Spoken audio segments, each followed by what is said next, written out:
사도신경 강의 8번째 시간을 시작하도록 하겠습니다. 우리 오늘은 마태복음 16장 16절에서 20절의 말씀 우리 한 절씩 교독하도록 하겠습니다. 16절을 제가 읽습니다. 시몬 베드로가 대답하여 이르되 주는 그리스도시요 살아계신 하나님의 아들이시니이다. 예수께서 대답하여 이르시되 바요나 시몬아 내가 복이 있도다. 이를 내게 알게 하니는 혈육이 아니요 하늘에 계신 내 아버지시니라. 또 내가 네게 이르노니 너는 베드로라. 내가 이 반석 위에 내 교회를 세우리니 엄부의 권세가 이기지 못하리라. 내가 천국 열쇠를 내게 주리니 내가 땅에서 무엇이든지 매면 하늘에서도 매일 것이요 내가 땅에서 무엇이든지 풀면 하늘에서도 풀리리라 하시고 함께 읽읍시다. 이에 제자들에게 경고하사 자기가 그리스도인 것을 아무에게도 이르지 말라 하시니라. 아멘. 제가 그 뒤에 몇 절을 더 읽어보겠습니다. 21절입니다. 이때로부터 예수 그리스도께서 자기가 예루살렘에 올라가 장로들과 대제사장들과 서기관들에게 많은 고난을 받고 죽임을 당하고 제3일에 살아나야 할 것을 제자들에게 비로소 나타내시니 베드로가 예수를 붙들고 항변하여 이르되 주여 그리마옵소서. 이 일이 결코 주께 미치지 아니하리이다. 예수께서 돌이키시며 베드로에게 이르시되 사탄아 내 뒤로 물러가라. 너는 나를 넘어지게 하는 자로다. 내가 하나님의 일을 생각하지 아니하고 도리어 사람의 일을 생각하는도다 하시고. 우리 오늘은 거룩한 공회와 성도가 서로 교통하는 것, 우리 사도신경의 우리 믿음의 고백 가운데 특별히 교회에 대한 것과 또 성도들이 함께 교통하는 두 가지 고백에 대해서 시간이 허락하는 대로 함께 좀 살펴보기를 원합니다. 제가 나누어드린 유인물 서론 부분을 제가 한번 읽어보겠습니다. 오늘은 삼위일체에 대한 고백에 이어, 그렇죠, 우리 사도신경의 첫 번째 부분은 성부 하나님, 성자 예수님, 그리고 성령님에 대한 믿음의 고백이었습니다. 그리고 하나님에 대한 고백에 이어서 첫 번째로 나오는 고백이 뭡니까? 교회에 대한 우리 믿음의 고백이죠. 거룩한 공회를 믿습니다. 또 이어서 성도가 교통하는 것을 믿습니다. 그래서 오늘은 교회와 성도에 대한 내용을 살펴보도록 하겠습니다. 하나님께서는 당신이 창조하신 피조 세계를 친히 다스리시고 사랑하십니다. 하나님이 만드신 온 천하 만물 모든 피조 세계를 하나님은 여전히 다스리고 계시고, 비록 이 땅이 타락하고 온갖 악으로 관영한 그런 세상이긴 하지만 하나님은 이 세상을 사랑하고 계신다는 것입니다. 그러나 그리스도의 핏값으로 사신 교회와 성도들은 더더욱 사랑하십니다. 사도행전 20장 28절에 보면 하나님이 자기 피로 사신 교회를, 그런 표현이 나옵니다. 하나님이 자기 피로 사신 교회를 다스리게 하셨다. 보살피게 하셨다. 사도 바울이 에베소 교회 장로들을 모아놓고 그가 했던 말씀 가운데 교회는 하나님이 자기 피로 사신 교회다, 그렇게 말하죠. 그래서 하나님은 교회를 정말 사랑하십니다. 한없는 관심을 가지고 계십니다. 교회는 그리스도의 몸이요 그의 신부이며 타락한 세상 가운데서 불러내어 따로 구별하여 세우신 천국의 모형이자 구원의 방주요 이 땅의 유일한 희망이기 때문에 그렇습니다. 교회에 대한 표현들이 많이 나왔죠. 거룩한 공회, 여기 거룩한 공회는 거룩한 공교회라는 의미입니다. 거룩한 공회와 성도들이 교통은 교제입니다. 교제하는 것을 믿습니다라는 고백 속에는 교회에 대한 우리의 믿음의 고백이 담겨 있습니다. 교회에 대한 우리의 믿음의 고백이 담겨 있죠. 우리는 거룩한 공교회를 믿습니다. 우리는 교회의 성도들이 함께 교제하는 것을 믿습니다. 그런데 많은 사람들이 오늘날 교회를 믿을 수 없는 공동체로 그렇게 치부해버립니다. 교회에 문제가 많기 때문에, 교회가 너무 세속화되어졌기 때문에, 교회를 향하여서 믿을 수 없는 그런 어떤 종교기관 정도로 그렇게 치부를 해버립니다마는 그럼에도 불구하고 우리는 교회를 믿는다고 고백하고 또 앞으로도 그렇게 고백해야 될 이유가 있다는 것입니다. 교회가 비록 온전하지 못한 모습이지만 세상 사람들에게 때로는 손가락질을 받는 그런 일들이 혹 있다고 할지라도 우리는 교회를 믿습니다. 이 고백을 계속 해야 하고 또 앞으로도 해야 할 것이라는 얘기입니다. 여러분, 거룩한 공회를 믿습니다. 여러분, 교회 믿으세요? 교회를 믿으십니까? 저는 하나님을 믿는데 교회는 믿지 않습니다. Jesus, yes. 처치, no. 이런 얘기도 있잖아요. 그죠? 예수님은 좋은데 교회는 싫다. 지상의 교회가 너무 불완전하니까. 그죠?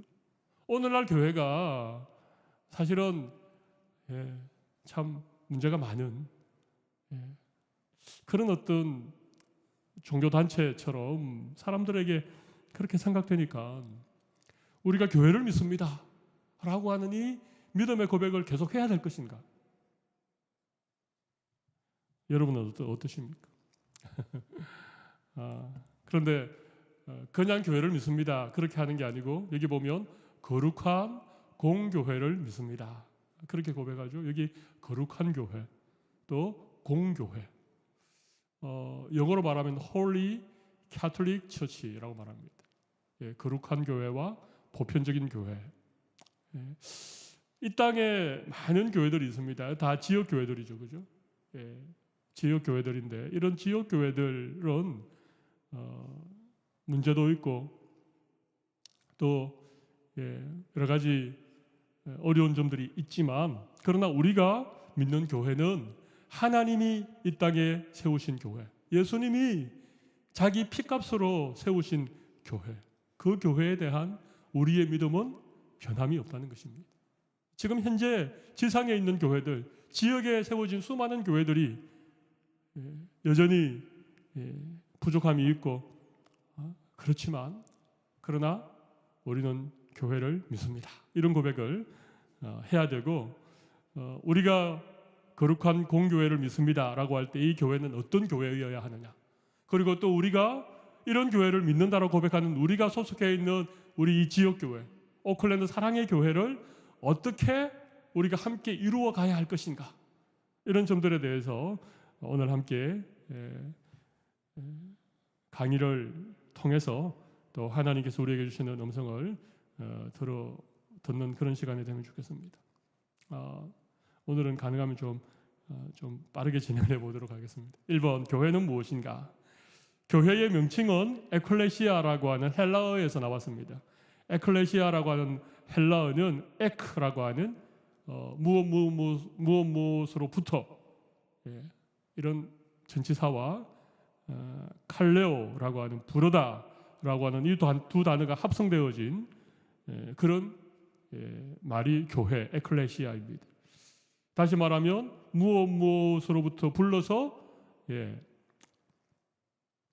이루어진 공동체, 그게 에클레시아 교회라고 하는 것이죠. 하나님께서 세상으로부터 부르신 성별된 구별된 백성 또는 그리스도를 구주로 고백하는 성도들의 모임을 교회라고 하죠. 교회는 건물이 아닙니다. 교회당 혹은 예배당, 건물은 그렇게 말하죠. 우리가 지금 여기 모여서 수요 예배를 드리고 있는 이 오클랜드 교회, 사랑의 교회, 이 교회 건물은 교회당입니다. 이건 교회 본질이 아닙니다. 이건 있을 수도 있고 없을 수도 있죠. 교회는 성도들의 모임, 세상으로부터 구별되어 부름받은 하나님의 백성들, 이게 교회라고 하는 것이죠. 건물이 없다고 교회가 아닌 것은 아니죠. 방금 우리 최 권사님이 우리 북한에 있는 지하교회 성도들을 위해서 간절하게 기도를 해주셨는데 북한의 지하교회의 성도들은 교회 건물이 있을까요? 없을까요? 없지요. 그럼에도 불구하고 우리는 북한의 교회가 있다라고 얘기하는 것입니다. 성도들이 함께 모이면 그것이 교회가 됩니다. 성도들이 모여서 예배하고 말씀 나누고 또 말씀을 배우기 위해서 공간이 필요하고 건물이 필요하기 때문에 교회당을 짓는 거죠. 예배당을 세우는 것입니다. 결코 건물이 교회의 본질이 될 수는 없습니다.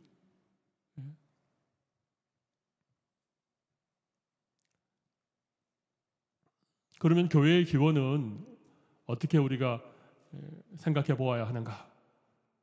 첫 번째는 구약교회를 생각해 볼 수 있습니다.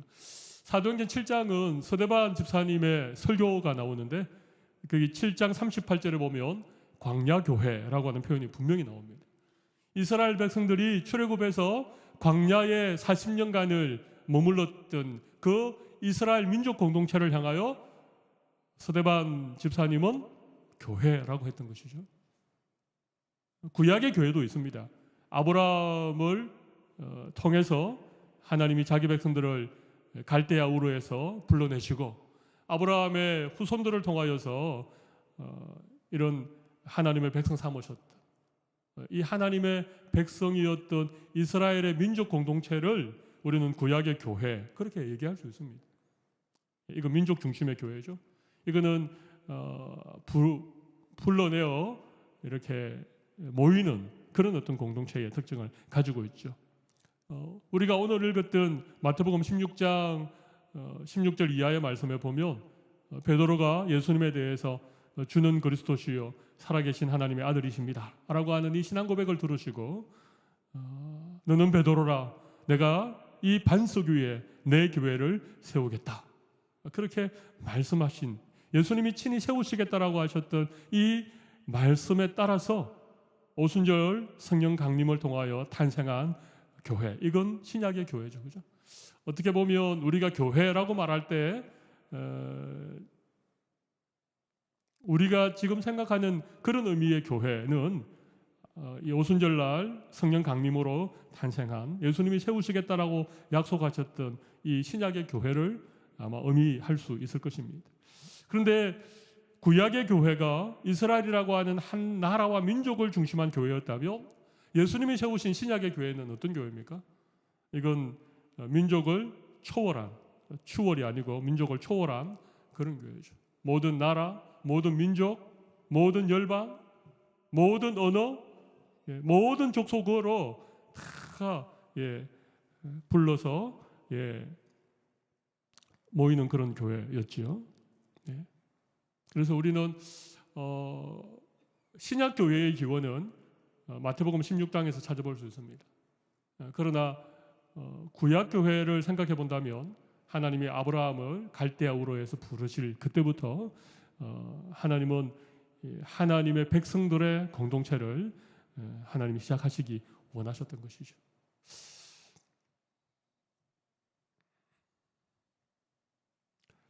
교회는 좀 구분을 해볼 수 있습니다. 여기 제가 쭉 서두었는데 지상교회와 천상교회, 눈에 보이는 교회와 눈에 보이지 않는 교회 이걸 좀 어려운 말로는 비각인적 교회, 각인적 교회 그렇게 얘기하기도 합니다. 조직체로서의 교회와 유기체로서의 교회 유기체는 예수님의 몸으로서의 교회를 생각하시면 됩니다. 교회는 조직체이기 전에 유기체라고 하는 사실이죠. 우주적인 교회, 유니버셜 처치 혹은 카톨릭 처치 그리고 지역교회, 로컬 처치 고린도전서 1장 1절에 보면 고린도에 있는 하나님의 교회 그런 표현이 나옵니다. 고린도라고 하는 한 도시에 세워진 교회 이건 고린도에 있는 지역교회죠. 로컬 처치죠. 오클랜드 사랑의 교회는 이 오클랜드 그랜필드에 있는 하나의 로컬 처치입니다. 그런데 이 수많은 로컬 처치들이 함께 모여서 이루는 하나의 우주적인 교회가 있다는 것이죠. 그걸 유니버셜 처치라고 합니다. 승리한 교회.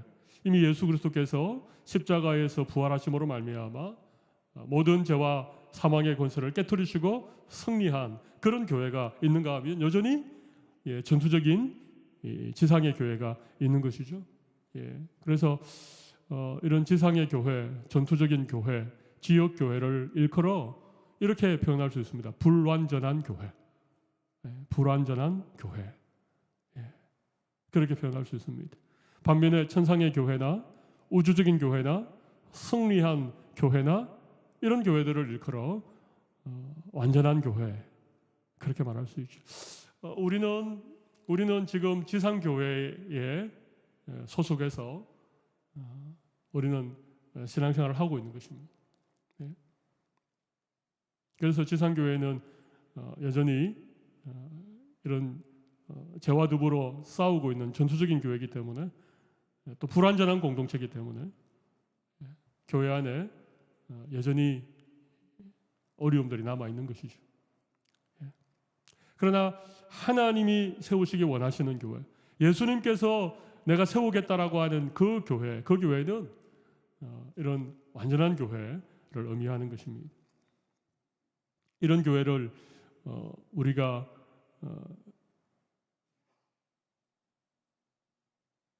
소원하면서 우리가 속한 지역교회인 오클랜드 사랑의 교회를 좀 더 온전한 교회로 그렇게 우리가 함께 이루어가는 것들이 우리에게 참 필요하다, 그렇게 생각을 합니다. 이런 교회, 그러니까 이런 완전한 교회, 우리 주님이 세우시기 원하셨던 바로 그 교회가 가져야 될 특성들이 있습니다. 우리가 사도신경에 고백하는 것은 두 가지 특성이죠. 거룩한, 공회, 그러니까 거룩한이라고 하는 거룩한 어떤 그런 거룩성이 하나 있을 것이고, 공회, 공교회라고 하니까 어떤 그 보편성, 이걸 보편성이라고 할 수 있습니다. 그런데 우리 사도신경에는 우리의 믿는 바를 두 가지 특성으로 표현하고 있지만, 니케아 신조라고 AD 325년에 결정한 이 니케아 신경에는 교회의 특성을 네 가지로, 우리 사도신경에서 고백하고 있는 두 가지에다가 또 두 가지를 덧붙여서 이렇게 고백하고 있습니다. 하나의 거룩하고 보편적이며 사도적인 교회를 믿습니다. 여기에 네 가지 표현이 있습니다. 하나라고 하는, 하나의라는 표현이 있죠. 또 그 다음에는 거룩하고, 우리 사도신경에 거룩한 할 때 거룩하고, 그 다음에 보편적이며, 이게 보편적이라는 말은 공교회라고 할 때 의미가 똑같은 것입니다. 똑같이 영어로 카톨릭이라고 하는 표현을 씁니다. 혹은 유니버셜이라고 하는 표현을 사용해도 됩니다. 보편적이며, 그리고 마지막으로는 사도적인 교회를 믿습니다. 그래서 교회의 네 가지 특성이 있습니다. 주님이 세우기 원하셨던 교회의 네 가지 특성. 하나는 하나됨, 통일성입니다. 또 하나는 거룩함, 거룩성입니다. 또 하나는 보편적이어야 되는 보편성입니다. 그리고 마지막 네 번째는 사도적인 교회여야 되는 사도성. 이 네 가지가 교회의 아주 중요한 그런 본질이고 교회가 가져야 될 어떤 그런 특성이라고 하는 것입니다.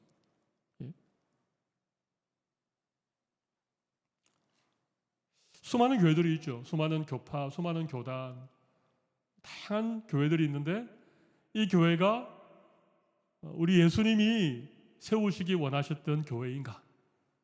아니면 이 교회가 이단 교회인가? 아니면 이 교회가 잘못된 교회인가?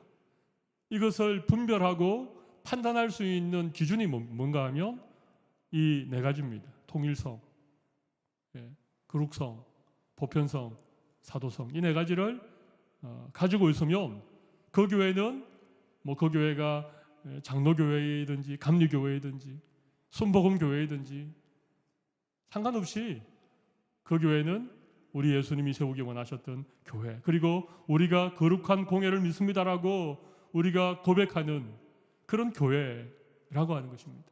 그러나 아무리 장로교라고 하는 간판을 달았는데도 그 교회에 이런 보편성이 없다, 이런 통일성이 없다, 사도성을 가지지 못한다, 이러면 그 교회는 주님이 세우기 원하셨던 그 교회가 아니라는 것입니다. 우리가 거룩한 공회를 믿습니다라고 우리가 믿는다라고 고백하는 그 교회가 아니라는 사실입니다. 교회의 규모와 상관없습니다. 교회의 유명세와도 상관없습니다. 교회가 크든 작든 어느 교파에 속했든 어느 시대에 존재했던 상관없이 그 교회가 통일성이 있는가, 보편성이 있는가, 거룩성이 있는가? 사도성이 있는가? 이것이 있으면 그 교회는 주님이 세우신 교회라고 하는 것입니다. 이 네 가지를 한번 잘 살펴보겠습니다. 잘 살펴보면서 우리 교회가 어떤 교회인지 함께 고민해보는 시간이 되면 좋겠습니다. 첫 번째는 통일성입니다.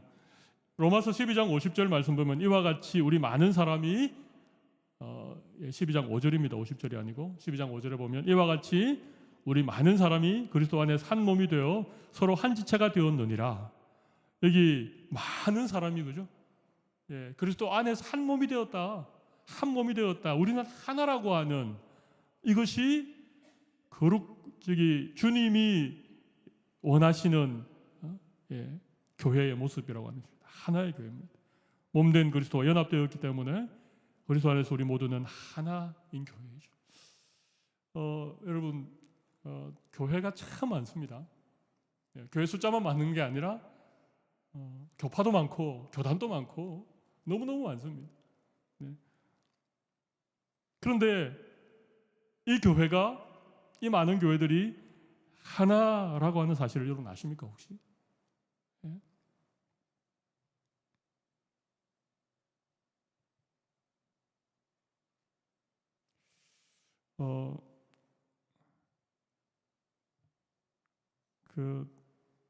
교회가 참 많이 이렇게 뭐 시대마다 또 어떤 특별한 이유들로 인하여서 이렇게 좀 교파도 갈리고 뭐 심지어 구교, 신교, 동방교회, 서방교회 이렇게 갈리고 우리 개신교 안에서도 뭐 다양한 교단들이 있습니다만은 그럼에도 불구하고 교회는 주님의 교회는 하나라고 하는 사실입니다. 삼위일체 하나님을 믿고 예수 그리스도가 구주인 것을 고백하는, 그리고 적어도 사도들이 고백했던 것으로 우리가 믿고 고백하고 있는 이 사도신경, 그죠? 사도신경 혹은 사도신경과 거의 같은 권위를 가지고 있는 이런 어떤 니케아 신조, 이런 가장 기본적인 우리 믿음의 요체요, 우리가 성경에서 우리가 믿을 수 있는 이런 어떤 고백을 함께하는 교회라면 그 교회는 하나의 교회라고 하는 것입니다. 하나의 교회, 그리스도의 몸으로서의 교회라고 하는 것입니다. 그런데 이 그리스도의 몸으로서의 교회가 시대마다 많이 분열을 했죠, 그죠? 그래서 아마 교회가 나뉘어질 때마다, 교회가 갈라질 때마다 우리 주님의 몸이 다시 찍히는 듯한 그런 아픔이 있었을 것입니다. 그러나 그럼에도 불구하고 어떤 이유로 찢어지고 나뉘어지고 갈리어졌다고 할지라도 우리의 중요한 믿음의 고백이 무엇인가 하면, 그럼에도 불구하고 그들이 예수 그리스도를 구주로 고백하고 있다면, 삼위일체 하나님을 믿는다면, 우리와 동일하게 사도신경으로 함께 신앙을 고백하고 있다면 그들의 교리가 좀 어떻든지, 그들의 어떤 정치제도가 좀 어떤 정치제도를 가지고 있든지, 이런 것들과 상관없이 좀 크게 보면 우리가 다 하나의 교회임을 우리가 믿습니다 라고 고백을 해야 된다는 것입니다. 저는 고신 소속 목사이기 때문에 우리 고신교단만 최고야. 일제시대에 일제강점기 때 신사참배를 끝까지 반대해서 감옥에 갇히기도 하고 순교도 당했던 그런 추록 선도들이 만든 교단이기 때문에 우리 고신교단만 최고야. 뭐 합동? 뭐 이런 식으로 하면 안 된다는 것입니다. 교단이나 교파를 있는 그대로 인정하되 그들이 동일하게 우리와 같은 믿음을 고백하고 있는 그런 교회라면 우리는 큰 의미로 하나의 교회, 통일성이라고 하는 것이죠.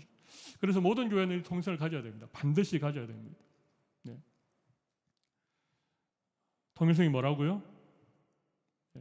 삼위일체 하나님을 믿고 예수 그리스도가 우리의 구주인 것을 믿고 사도신경을 함께 신앙 고백하는 이런 믿음이 하나라고 하는 이런 통일성을 가져야 된다는 것이죠. 그런데 참 불행하게도 제가 그 밑에 메모를 좀 해두었습니다만은 크게 보면 아주 크게 보면 11세기경에 정확하게 말하면 1045년경으로 교회 사학자들은 기록하고 있는데 이 동서교회가 분리를 합니다. 원래 초대교회는 하나였죠. 네. 그리고 이 초대교회는 여러 교리 논쟁을 많이 거쳤습니다. 삼위일체에 대해서도 예수님의 신성과 인성에 대해서도 많은 과정을 거쳤고 한 4세기경에 기독교가 인정이 되고 국교로 그렇게 되어지면서 교회가 쭉 성장을 해왔는데 여러분이 아는 것처럼 이 로마라고 하는 대제국이 서서히 이렇게 뭐 여러 이민족들의 침략을 받으면서 로마가 좀 쇠퇴하기도 하고 또 이 로마를 중심으로 이 제국의 어떤 수도가 있었던 것이 이 어디입니까? 게르만족입니까? 아무튼 그런 침략들에 의해서 이 콘스탄티노플로 동쪽으로 이렇게 수도를 옮기면서 동로마 제국이 또 번창하게 되고 로마는 라틴어를 사용하는 이런 어떤 나라였고 뭐 콘스탄티노플이나 알렉산드리아나 뭐 안티오코스나 안디옥이라고 아시죠?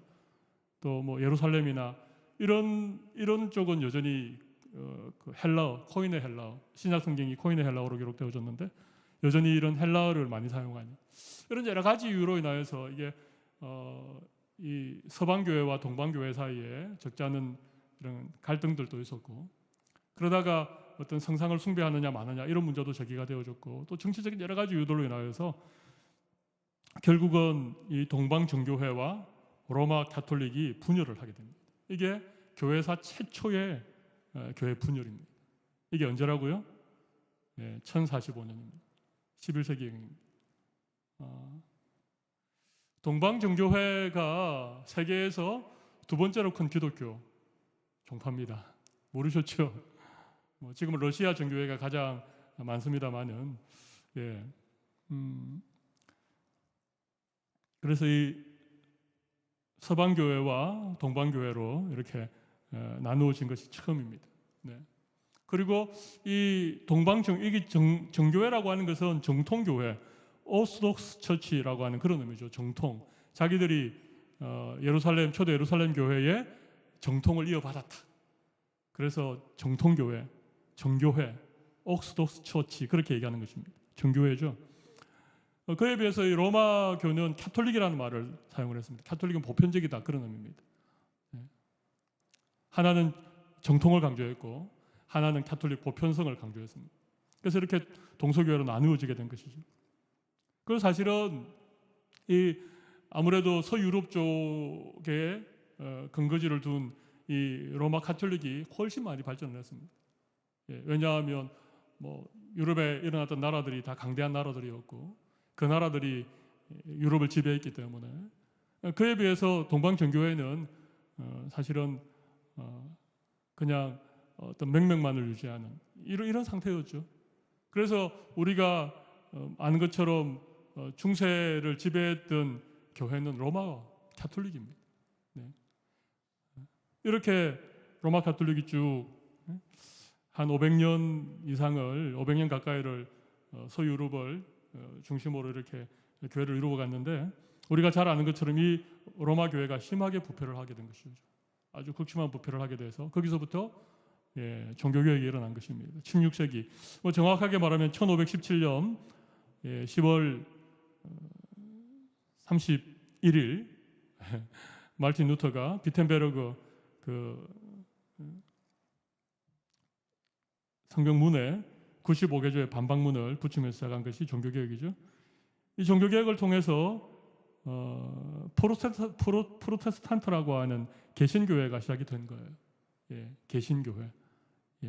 뭐 신교라고 하기도 하죠, 그죠? 네. 근데 개신교회는 시작할 때부터 좀 나뉘었습니다. 제가 이 얘기도 한번 드렸던 적이 있는데, 독일의 루트를 중심으로 한 루터파 교회가 있었고, 또 칼빈이라고 하는 이 어떤 칼빈을 중심으로 한 개혁파 교회가 이 스위스나 또 네덜란드나 프랑스나 이런 쪽을 중심으로 개혁파 교회가 형성되어졌고, 영국은 국왕이 다스리던 나라였는데 영국은 자체적으로 종교개혁을 합니다. 그래서 영국의 국교회, 영국 국교회를 성공회라고 하죠. 예. 그렇게 종교개혁이 개신교가 시작되어지면서부터 크게 루터파 교회와 개혁파 교회와 영국에 있는 성공회, 국교회로 이렇게 개신교가 세 개로 나뉘어져서 거의 출발을 했다고 보면 됩니다.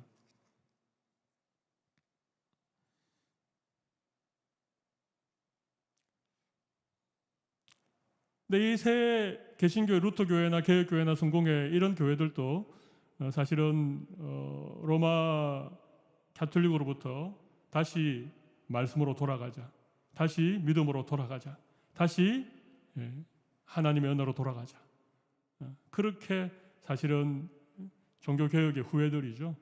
네.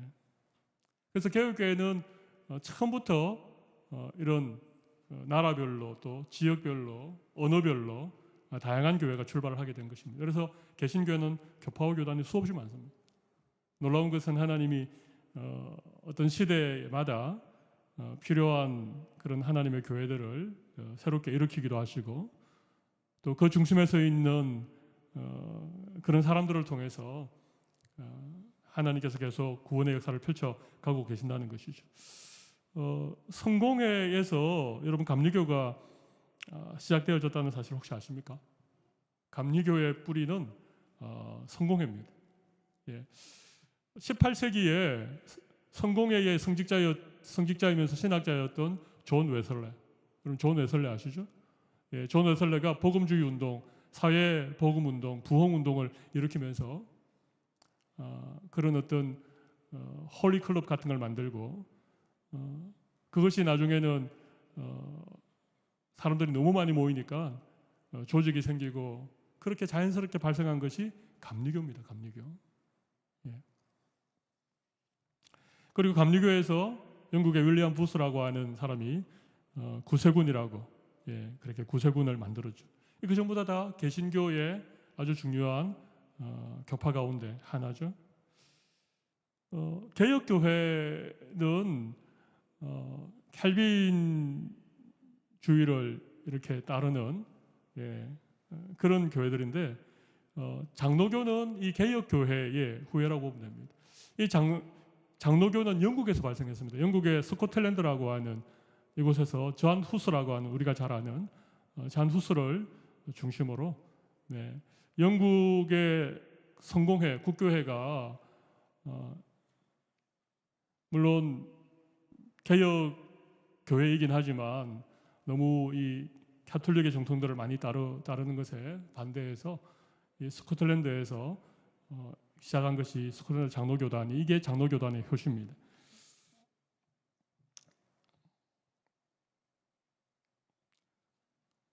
장로교는 그 뒤에 많은 교단으로 분리가 됐죠, 그죠? 네. 이때 그 영국의 이 국교회의 핍박을 피해서 이 스코틀랜드 장로교회의 후예들인 이 청교도들이 미국으로 건너간 것이 그 뭐 퓨리탄이라고 하는 청교도들이죠. 메이플라워를 타고 미국으로 건너간. 그래서 미국에 사실은 이 장로교가 크게 성장을 하게 됩니다.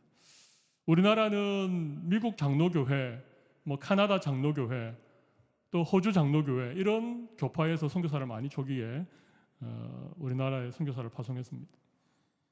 그래서 우리나라는 장로교단이 좀 강세를 가지고 있죠. 물론 감리교회도, 미국 감리교회도 아펜젤러라고 하는 선교사를 1884년도에 언더우드 선교사와 함께 한국에 파송했습니다. 그래서 한국은 장로교회와 감리교회가 좀 강세를 이루고 있죠.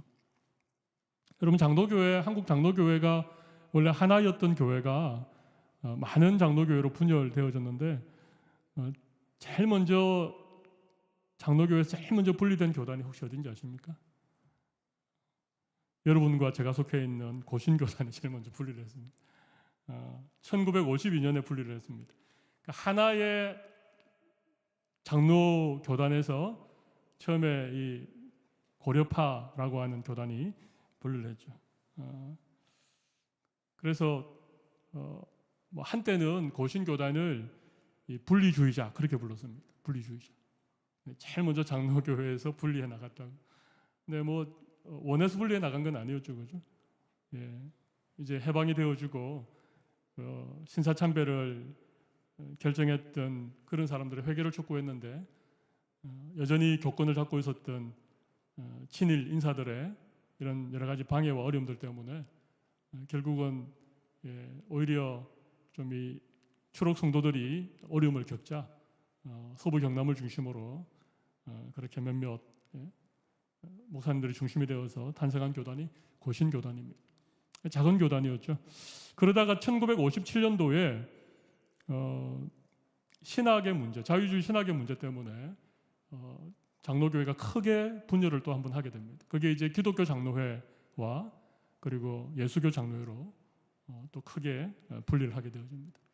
기독교 장로회는 한국신학교, 뭐 그 당시 조선신학교가 의용신학교였는데 조선신학교를 뒤이은 한국신학교를 통해서 기독교 장로회가 가게 되고 평양신학교의 정신을 이렇게 받았던 총회신학교를 중심으로 예수교 장로회가 나누어지게 됩니다. 그게 1957년도 일입니다. 그러다가 그 뒤에 바로 2년 뒤인 1959년도에 WCC라고 하는 세계교회 평의회라고 하는 이 기구에 가입을 할 것인가, 가입을 하지 않을 것인가. WCC 운동을 에큐메니칼 운동이라고 합니다. 교회의 일치 운동이라고 그렇게 말하는데, 그래서 WCC에 가입을 하자는 쪽은 통합측이 되었고, WCC에 가입을 하지 않겠다라고 하는 것은 그냥 합동측이 되었지. 아무튼 이렇게, 그래서 예전에는 뭐 성동측, 연동측 뭐 그렇게 불렀습니다만 그게 1959년도입니다. 그러니까 50년대에 해방이 되고 6.25가 끝나고 이 50년대에 한국교회 장로교가 크게 분열을 하기 시작한 것입니다. 지금은 사실은 장로교회가 참 많이 분열을 하고 있습니다. 여러분, 합동이라고 하는 교단 이름이 왜 생겼는지 혹시 아십니까? 이 에큐메니칼 WCC 가입 문제 때문에 예수교 장로회가 연동교회에서 모였던 연동측, 이 연동교회에서 모였던 총회는 WCC 가입을 찬성하는 분들이 모인 총회가 연동측입니다. 성동교회라고 하는 교회에서 모였던 분들은 이 WCC 가입을 반대했던 분들입니다. 그렇게 해서 결국은 예수교 장로회 교단이 또 하나 분리되고 나니까 이 성동측에서 모였던 이 분들은 고신이라고 하는 교단과 이게 너무 신학적으로 이게 유사하고 모든 게 다 똑같은 거. 그래서 이 고려파와 이 성동측이 교단을 합동했습니다. 그래서 합동총회가 제가 기억하기로 1961년도인가 부산 중앙교회에서 열린 걸로 제가 기억을 하고 있습니다. 그런데 그러면서 교단 이름을 합동이라고, 성동측과 고신측이 교단을 합쳤다고 합동이라고 붙인 거에서 비롯된 것입니다. 그러다가 결국은 이 합동측 교단이 다시 뭐 사소한 문제인데 이런 두 교단이 통합을 하다 보니까 여러 가지 좀 어려움이 있어 다시 환원을 하게 됩니다. 다시 고려파는 고려파대로 또 성동측은 성동측대로 이렇게 떨어지면서 성동측은 여전히 이름을 그냥 합동측이라고 그렇게 편의상 부르게 된 것입니다. 그래서 합동이고 지금 우리나라의 가장 큰 교단은 합동측 교단입니다. 2016년 통계에 의하면 합동은 10,000개가 넘는 교회가 있고 교인 수가 200만이 넘는 것으로 나타나 있습니다. 그 다음번 큰 교단은 통합측 교단입니다. 아무튼 그렇게 장로교가 다양하게 분리가 되어졌죠. 여러분, 침례교는 어떻게 생겨났는지 아십니까? 제가 오늘 뭐 교단 얘기하려고 하는 건 아닌데 여러분 궁금하시잖아요, 그죠? 침례교도 굉장히 역사가 오래됩니다. 침례교도 1609년경에 암스테르담에서 존 스미스 목사가 처음으로 침례교회를 세운 것이 시초라고 봅니다. 1609년. 그리고 미국에는 1639년에 조지 윌리엄스라고 하는 분이 미국 최초의 침례교회를 세운 것으로 그렇게 기록에 남겨져 있습니다. 사실 침례교회 뿌리는 사실 이보다 좀 더 전으로 올라갑니다. 종교개혁 당시에 제침례파라고 하는 교단이 있었습니다. 그러니까 유아 세례와 물 세례를 인정하지 않고 오직 침례만 인정하는 아나베프티스트라고 하는데, 이분들이 사실은 굉장히 많은 고난을 받고 박해를 받았는데 침례교는 이 제침례파의 후예라고 보는 것이 좀 정통한 그런 얘기가 될 수 있습니다. 아무튼 침례교회는 지금 세계에서 가장 큰 교단은 미국 남침례교회 교단입니다. 개신교 가운데 가장 큰 교단. 그리고 굉장히 보수적이고 근본주의 신학을 가지고 있는 교단이 침례교라고 할 수 있습니다. 우리나라에는 성결교가 있죠. 우리 오클랜드 여기에도 성결교회가 몇몇 교회가 있습니다만은, 성결교회는 신기하게 이건 자생적인, 한국의 자생적인 교단입니다. 감리교의 좀 성결 운동을 주도했던 이런 19세기 말 제2차 대각성 운동이 일어났던 그런 시기에 성결 운동을 펼쳤던 이 감리교파의 몇몇 목사님들이 이 동양의 복음을 전해야 선교적인 사명을 가지고 일본의 동양선교회라고 하는 선교단체를 세우고, 이 동양선교회가 세운 신학교가 있는데 동양성서학원인가 그럴 겁니다. 그 신학교에 우리나라의 목회자 두 분이 거기에서 공부를 하고 다시 한국으로 돌아와서 1907년도에 세운 교회가 성결교회 시초입니다. 그러니까 이 성결교회는 일본 동양선교회에서 공부하고 온 두 분의 목사님이 우리나라에 돌아와서 1907년도에 시작한 것이 한국 성결교회의 시초고, 성결교회는 해외에 거의 없습니다. 성결교회는 그런 교단이 성결교입니다.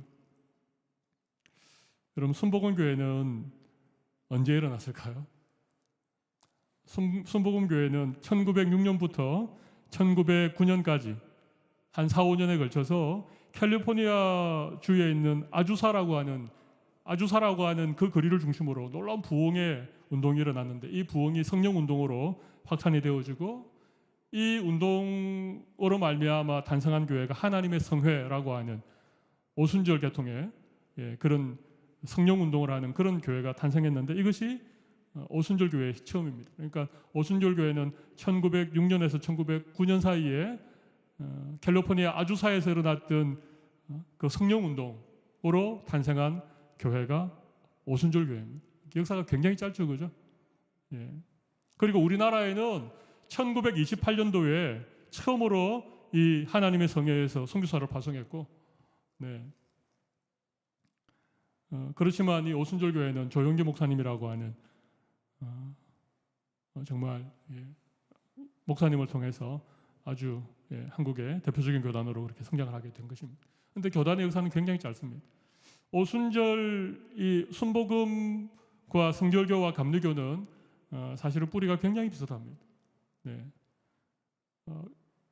이런 감리교 계통의 감리교나 성결교나 오순절이나 이 교단들의 특징은 칼빈의 예정론보다가는 인간의 자유의지라고 하는 부분을 조금 더 중심을 두고 그렇게 신앙생활하는 특징들이 있습니다.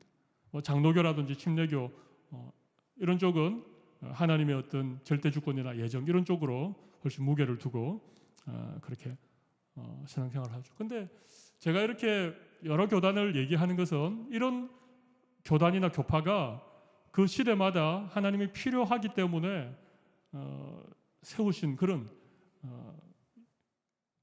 역사가 있죠. 물론 그 당시는 교회의 분열이고 그리스도의 몸이 찢겨지는 그런 아픔이 있었지만, 세월이 지나고 다시 교회사를 되돌려 연구를 하면서 내린 어떤 결론이라기보다는 연구하면서 얻게 되어지는 생각들은 무엇인가 하면, 이런 제가 방금 말씀드렸던 루터교나 개혁교회나 성공회나 장로교나 침례교나 감리교나 또 이 순복음이나 하나님이 그 시대에 꼭 필요하기 때문에 어떤 부흥운동을 통해서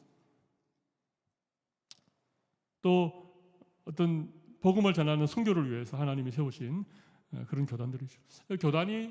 교단 교파가 많은 건 어떻게 보면 그리스도의 몸이 찢어졌다라고 하는 그런 의미도 있지만 여러분 시대와 문화와 역사와 언어가 다양한 수많은 민족들에게 수많은 나라에게 복음이 전해지려면 사실은 복음의 본질은 변하지 않아야 되지만 그 시대의 문화나 그 시대의 사람들에게 적합한 그런 옷을 입고 복음이 전해져야 되는 필요가 있는 것이죠. 그래서 사실은 쭉 말씀드렸던 이런 교단들은 그런 의미에서 시대에 꼭 필요한 그런 교회들이었다 그렇게 생각을 하고 이런 교파가 좀 특성을 가지고 그렇게 열심히 복음 운동을 하고 있죠. 바람이 있다면 이런 교회들이 언젠가는 좀 이렇게 하나 되어지는 하나 되어진다고 해서 WCC가 지향하는 하나됨. WCC는요, 사실은 이게 기독교 안에 있는 여러 교파나 교단들을 넘어서서 타 종교와의 대화도 지도하고 그러잖아요. 그렇죠? 그래서 막 이렇게 굿도 하고 스님들이 와서 목탁도 두드리고 제가 볼 때 이건 아닌 것 같습니다. 제가 아까 말씀드렸던 교회 하나됨이라고 하는 것은 뭡니까? 같은 믿음, 같은 신앙의 고백을 가지고 있는 그런 교회들이 좀 하나가 되어지는 적어도 어떤 조직적으로 하나가 될 수 없다면 적어도 우리의 마음에 그들을 우리의 한 형제로 보는 그리스도의 몸의 한 지체라고 우리가 서로 인정할 수 있는 이런 것들이 정말 저는 필요하다고 생각을 합니다. 저는 장로교회 목사지만 저는 감리교를 정말 존중합니다. 저는 순복음의 그 성령운동을 저는 정말 하나님께서 이 메말라가는 이 시대에 정말 필요하셔서 하나님이 일으키신 운동이라고 저는 생각합니다. 우리 그렇게 하는 게 좋잖아요. 그죠? 제가 어렸을 때 고신에서 자랐기 때문에 우리 고신 목사님들이 너무 고신의 그 어떤 그 순교 정신 그런 걸 너무 이게 좀 자부심을 넘어서서 좀 이렇게 좀 배타적으로 이렇게 가르쳤던 것들이 저에게는 참 맞지 않았습니다. 교단 교파가 많지만 우리는 하나라고 하는 교회의 통일성이라고 하는 이것은 우리가 주님이 세우시기 원하셨던 교회가 꼭 지켜내야 될 정말 중요한 가치, 교회의 본질 거기에 해당하는 부분이라고 할 수 있습니다. 너무 제가 길게 했네, 그죠? 자, 그 다음에 거룩성입니다. 거룩성은 쉽게 구별됨과 도덕적인 탁월함 이 두 가지를 의미합니다. 거룩하다라고 말하는 것은 세상으로부터 우리를 구별해냈다. 그래서 우리는 세상과 다른 가치관, 교회는 세상과는 다른 그런 가치관에 의해서 이루어지는 공동체가 교회라고 하는 것입니다. 교회 안에도 힘의 논리, 교회 안에도 어떤 정치적인 어떤 그런 어떤 논리 이런 것들이 있으면 안 된다는 것이죠. 왜냐하면 세상으로부터 구별되었기 때문에 교회는 세상에 있지만 하나님 나라를 살아가는 하나님의 백성들이 모이는 공동체이기 때문에 교회는 구별되어야 돼요. 그게 거룩함입니다. 교회 안에도 세상과 똑같은 어떤 그런 잣대가 교회 안에 있다면 그건 그 다음에 도덕적 탁월함을 말합니다. 정말 도덕적인 탁월함. 교회가 욕을 먹는 이유 가운데 물론 교회가 잘못하는 것도 있지만 사람들이 교회에 도덕적인 탁월함을 요구하는 것이죠. 교회라면, 성도라면, 목사라면, 장로라면 안 된다는 것이죠. 교회 안 다니는 사람은 얼마든지 술 마시고 깽판 치고 바람도 피우고 사기도 치지만 교회는 그러면 안 된다. 그게 교회에 요구하는 도덕적 탁월함입니다. 교회는 거룩함을 가져야 됩니다. 세상과 구별되어지고 세상 사람들보다 훨씬 높은 도덕적인 탁월함을 요구하는 것이 교회의 거룩함입니다. 교회가 거룩함을 잃어버리면 마치 맛을 잃어버린 소금처럼 바깥에 버려져서 사람들의 발에 짓밟히게 되는 것입니다. 오직 너희를 부르신 거룩한 이처럼 너희도 모든 행실에 거룩한 자가 되라. 나도 거룩하니 너희도 거룩하라. 베드로전서 1장 15절의 말씀이죠. 그죠? 거룩성입니다. 이게 교회의 중요한 특성이 되는 것이죠. 세 번째는 보편성입니다. 보편성. 보편적이라는 말은 세계적이라는 말이고 이건 캐톨릭 혹은 유니버셜 그렇게 표현할 수 있습니다. 교회는 그의 몸이니 만물 안에서 만물을 충만케 하시는 이의 충만함이니라. 에베소서 1장 23절의 말씀입니다.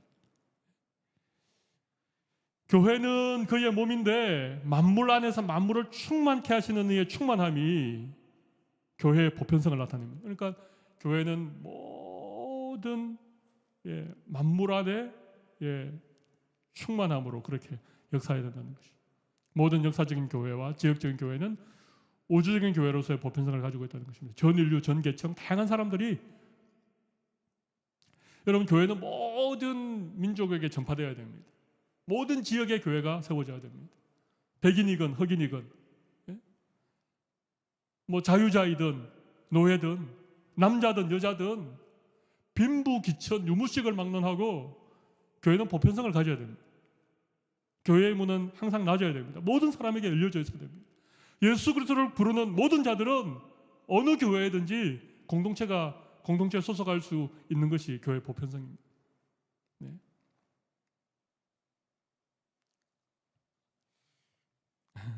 보편성이라는 말이 이해가 되십니까? 보편적인 교회라는 것입니다. 예? 특정한 사람들을 위한 어떤 특정한 교회, 좋은 교회 아닙니다. 예?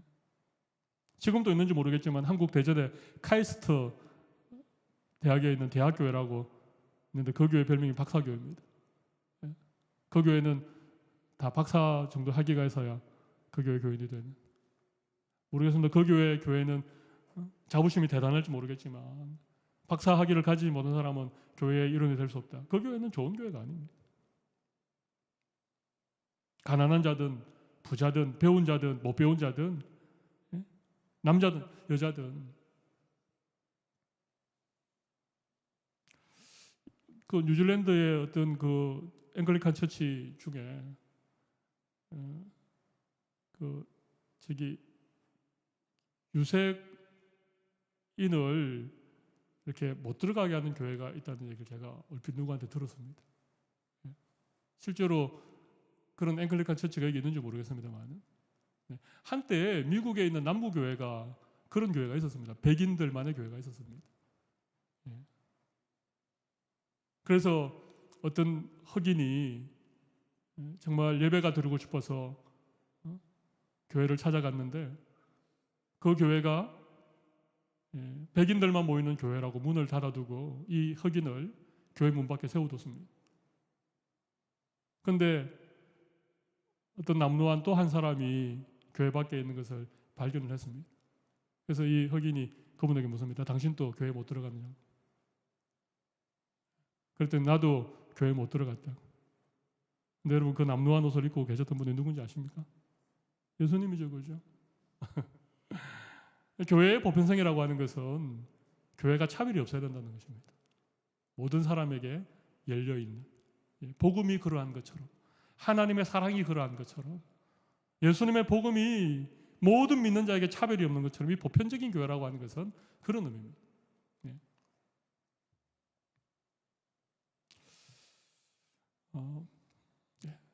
다양성을 인정하는 거죠. 이런 게 보편성이죠. 그 다음에 사도성은 뭘까요? 사도성은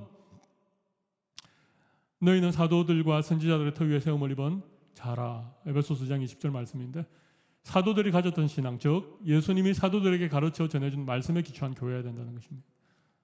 초대교회의 원형에 가까운 교회여야 됩니다.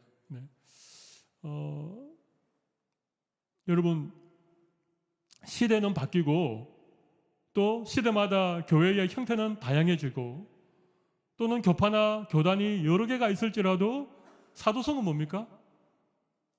그 교회가 사도의 가르침, 즉 하나님의 말씀에 기초를 세우고 있는가? 이게 사도성이죠, 그죠? 사도적인 교회가 되어야 된다는 것입니다. 교회가 자꾸 이상하게 변해가면 안 됩니다. 우리가 로마 가톨릭에 대해서 천주교에 대해서 많이 우려하는 이유가 뭡니까? 그들이 너무 말씀을 떠나 있었던 것이죠. 그런데 16세기 종교개혁이 일어나고 이 로마 가톨릭도 자체적인 가톨릭 안에서의 개혁 운동이 일어났습니다. 그래서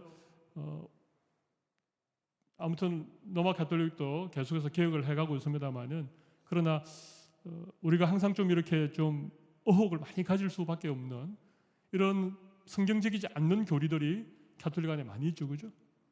예. 그런 면에서 로마 가톨릭이 과연 사도적인 교회인가 한 번 좀 의심해 볼 수 있는 것입니다. 그렇다고 해서 로마 가톨릭을 이단이다, 거기에는 구원이 없다, 그렇게 단정적으로 말하는 것은 제가 볼 때 너무 편협한 생각인 것 같습니다. 제가 아까 얘기했죠. 로마 가톨릭, 그 다음에 동방정교회, 개신교회, 기독교회는 큰 세계에 이런 뭐 그걸 뭐라고 해야 될까요? 아무튼 그런 세 갈래가 있습니다. 각기 나름대로 어떤 교회의 전통과 이런 신앙을 유지해온 그런 교회들입니다. 그래서 그들이 삼위일체 하나님을 믿고 예수 그리스도가 구주인 것을 고백한다면 우리가 이 하나됨의 그런 마음을 우리가 가져야 되는 필요가 있다, 그런 얘기 들었죠. 그러나 이 사도성이라고 하는 측면에 있어서 한 번쯤은 생각을 해봐야 된다는 것입니다. 우리 교회도 마찬가지입니다. 우리 교회도 우리는 계속해서 하나님의 말씀에 우리 믿음의 뿌리를 내리고 있는가, 사도들의 가르침에 우리는 여전히 부합하는 그런 신앙생활을 하고 있는가. 우리가 아무리 장로교회, 전통적인 장로교회에 소속해 있지만 이게 다 사도성이 결여되어지면 주님이 세우기 원하셨던 그런 교회가 아닐 수 있다는 것입니다. 하나 되는 통일성, 그 다음에 거룩성, 그 다음에 보편성, 사도성이 네 가지가 교회가 꼭 가져야 되는 본질적인 특성이라고 하는 것입니다. 그래서 우리가 거룩한 공예를 믿습니다, 거룩한 공예를 믿습니다 라고 하는 이 고백 속에는 이런 의미가 담겨져 있다는 사실을 여러분 꼭 기억해 주시면 좋겠습니다. 성도의 교통 할까요? 아니면 끝낼까요? 몇 가지 안 되니까 빨리 하고 끝내는 걸로 하겠습니다. 네, 빨리 하겠습니다. 여기 교통이라는 것은 좀 어렵는데 교제입니다. 교제. 코이노니아 들어보셨죠? 코이노니아는 나눔입니다. 나눔. 교제는 다르게 말하면 나눔입니다. 교제가 뭐라고요?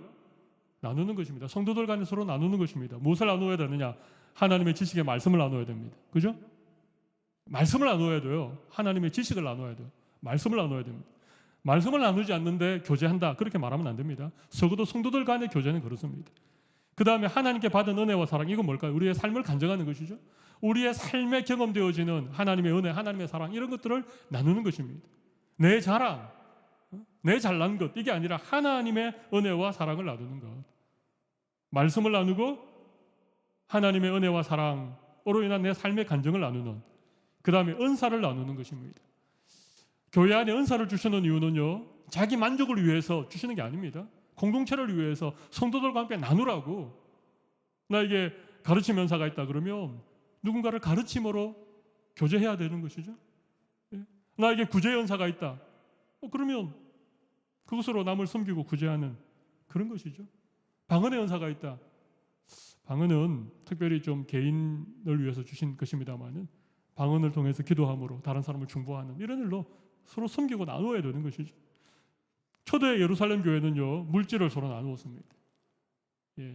밭을 팔아서 사도들의 발 앞에 두기도 하고, 그래서 가난한 자들, 과부들, 이런 자들도 함께 더불어 살아갈 수 있도록 이렇게 나눔이 있었죠. 이게 코이노니아입니다. 코이노니아는 교제인데, 교제는 결국 내가 가진 것을 함께 나누는 것. 하나님의 말씀을 나누고, 하나님의 은혜와 사랑을 나누고, 은사를 나누고, 물질을 나누는 것. 이걸 교제라고 합니다. 그냥 성도들끼리 서로 잘 지내고 차 마시고 뭐 이런저런 얘기하고, 물론 이것도 기본적인 교제지만 그걸 가지고 진정한 성도의 교제라고 할 수 없습니다. 거기서 한 걸음 더 나아가서 말씀의 교제, 또 서로 은혜와 사랑을 간증하는 이런 삶의 교제, 은사와 물질의 나눔을 통한 이런 교제가 진정한 의미의 성도의 교제죠. 그래서 교회 안에서는요, 이기주의와 개인주의를 정말 조심해야 됩니다. 교회는 이기주의, 개인주의를 넘어서는 그런 공동체이죠. 특별히 고린도 교회 안에도 뭐 나는 바울에게 속했다, 나는 게바에게 속했다, 나는 아블로파다. 그래서 파당을 정말 조심해야 돼요. 교회 안에는요, 편을 가르면 안 됩니다. 네 편, 내 편. 호남파, 영남파 이렇게 가르치면 안 됩니다. 네. 남파, 여파 이것도 안 됩니다. 그죠? 예. 노장파, 소장파 이것도 안 되고요. 교회 안에 파는 안 됩니다. 교회는 이렇게 하나가 되어야 된다는 것이죠. 우리 마지막 히브리서 10장 24절 25절 같이 읽고 마무리하도록 하겠습니다. 서로 돌아보아 사랑과 선행을 격려하며 모욕을 패하는 어떤 사람들의 습관과 같이 하지 말고 오직 권하여 그날이 가까움을 볼수록 더 그리하자. 네, 함께 열심히 모이시는데 모일 때마다 진정한 의미의 교제를 해야 됩니다. 나눔을 해야 됩니다. 교회를 위해서 기도하고 교회를 위해서 사랑하고 교회를 위해서 봉사하는 이것이 성도가 서로 교통하는 것입니다. 그래서 교회가 정말 사랑의 공동체가 되어주고 천국을 경험하는 공동체가 되어줄 수 있으면 정말 좋겠습니다. 한번 기도하고 마무리하도록 하겠습니다.